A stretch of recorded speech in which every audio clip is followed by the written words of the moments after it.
కాశ్మీర్లో జరిగినటువంటి ఆ ఘటన భారతదేశం యావత్తు కూడా చాలా బాధాకర విషయం. అలాగే తీవ్రంగా ఖండిస్తున్నామని చెప్పి భారతదేశంలో ప్రతి ఒక్కరు కూడా గత 2 రోజులుగా యువకులు ప్రతి ఒక్క భారతీయుడు కూడా చాలా మనస్తాపానికి గురవుతున్నారు. ఎప్పుడెప్పుడు పాకిస్తాన్ పైన సర్జికల్ స్ట్రైక్ జరుగుతుందా, ఏ విధంగా దాడి జరుగుతుందా అని ప్రతి ఒక్క భారతీయుడు ప్రతి ఒక్క హిందూ కూడా ఎదురు చూసే పరిస్థితిలో ఈరోజు ఉన్నాం. గత 2-3 రోజుల నుంచి కూడా ఏ భారతీయుడు కూడా మనస్ఫూర్తిగా నిద్రపోలేని పరిస్థితి, కంటి నిండా తిండి తినలేని పరిస్థితి.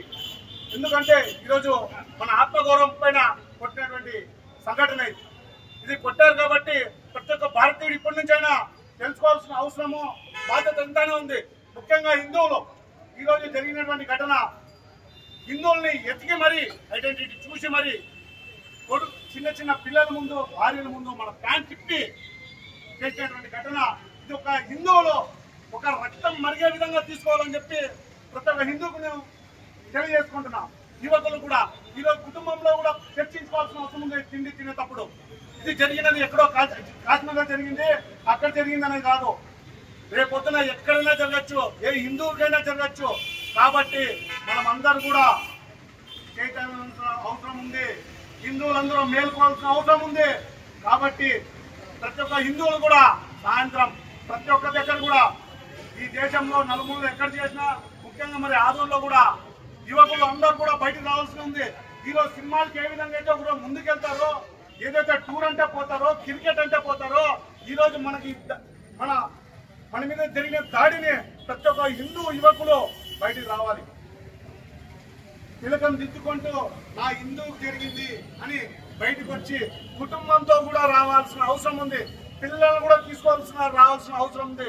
ఇక్కడ ఉన్నటువంటి వాళ్ళకు కూడా నేను తెలియజేస్తున్నా, సాయంత్రం ర్యాలీకి పిల్ల తల్లితో సహా కుటుంబంతో సహా మనము విశ్వ హిందూ పరిషత్లో జరుగుతున్నటువంటి ఈ నిరసన కార్యక్రమానికి మనమందరూ పెద్ద ఎత్తున పాల్గొని హిందువులు అంటే ఏ విధంగా ఐక్యమతం ఉంటారని చెప్పి భవిష్యత్తులో ప్రతి ఒక్కరు కూడా ఏ ర్యాలీలు తలపెట్టినా, ఏ ఉద్యమానికి తలపెట్టినా కూడా ప్రతి ఒక్కరు కూడా చైతన్యంలో ఏం జరుగుతోంది అని తెలుసుకొని దయచేసి ఎవరు కూడా హిందూ కార్యక్రమాలకి హిందూ యువకులు దూరంగా ఉండద్దండి. ఖచ్చితంగా విశ్వ హిందూ పరిషత్లో ఏం జరుగుతోంది అని ప్రతి ఒక్కరు కూడా ప్రతి ఒక్క ఏరియాలో కూడా హిందుత్వం అంటే విశ్వ హిందూ పరిషత్ మొదటిగా ఉంటుంది. దానికి మనం అండగా ఉండాల్సిన బాధ్యత ఎంతైనా ఉంది. యువకులారా, హిందూ యువకులారా, ఇప్పటికైనా మొండి నిద్రని వీడండి. సినిమా హీరోల కోసం ఎంతో చేస్తారు కదా, ఇది దేశం కోసం, మన ధర్మం కోసం మనం ఎందుకు వెనుకబడి ఉన్నామని ఒక్కసారి మీ అంతరాత్మ మీరే ప్రశ్నించుకోవాల్సిన అవసరం ఉంది. ఈ సమయంలో ఈరోజు ఆదోన్లో కూడా అదేవిధంగా బంద్ పిలుపునిస్తే విశ్వ హిందూ పరిషత్ అదేవిధంగా సంఘీభావం తెలిపారు. ఈరోజు సాయంత్రం కూడా అదే విధంగా ర్యాలీలో పాల్గొని వాళ్ళకి ఆత్మకు శాంతి కలిగే విధంగా భవిష్యత్తులో ఏ హిందూ పైన కూడా దాడి జరగకుండా చూడాల్సిన బాధ్యత ప్రతి ఒక్క హిందువుకు ఉందని తెలియజేసుకుంటూ, మరి ఈ రోజున ఇంత పెద్ద ఘటన భారతదేశంలో జరిగితే ఏ హీరో కూడా మాట్లాడలేని పరిస్థితి, ఏ హీరో కూడా సోషల్ మీడియాలో కూడా స్పందించలేని పరిస్థితి, ఏ క్రికెటర్లు కూడా స్పందించలేని పరిస్థితి, ఏ రాజకీయ నాయకులు కూడా స్పందించలేని పరిస్థితి. అదే ఈ రోజు హిందువులు కాకుండా మిగతా మతస్థులు జరిగింటే ఈ దేశంలో రాజకీయ నాయకులు కానీ, సినిమా నాయకులు, హీరోలు కానీ, హీరోయిన్లు కానీ, అలాగే క్రికెటర్లు కానీ ఊరికే ఉండేవాళ్ళ. ఎక్కడో దేశంలో జరిగితే ఐ స్టాండ్, ఐ సపోర్ట్ అని పెడతారు కదా, మరి ఈ దేశంలో జరిగితే ఈ క్రికెటర్లు వీళ్ళందరూ కూడా హీరోలు, హీరోయిన్లు ఏం చేస్తున్నారని చెప్పి హిందూ యువకులు కూడా మనం ఎవరిని అభిమానిస్తున్నాం, ఎవరి సూచిస్తున్నాం, ఎవరిని అనుసరిస్తున్నాం అని చెప్పి హిందూ యువకులు తెలియజేస్తున్నాం.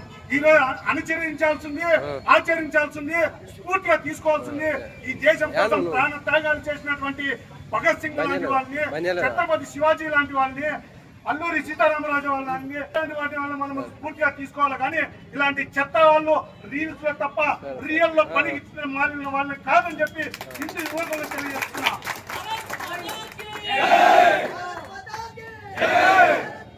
ముఖ్యంగా మరి చెప్తున్నాం, మనము రీల్ లో కాదు ఉండాల్సింది, రియల్ లో ఉండాలని చెప్పి హిందూ యువకులకి ముఖ్యంగా తెలియజేస్తున్నాం.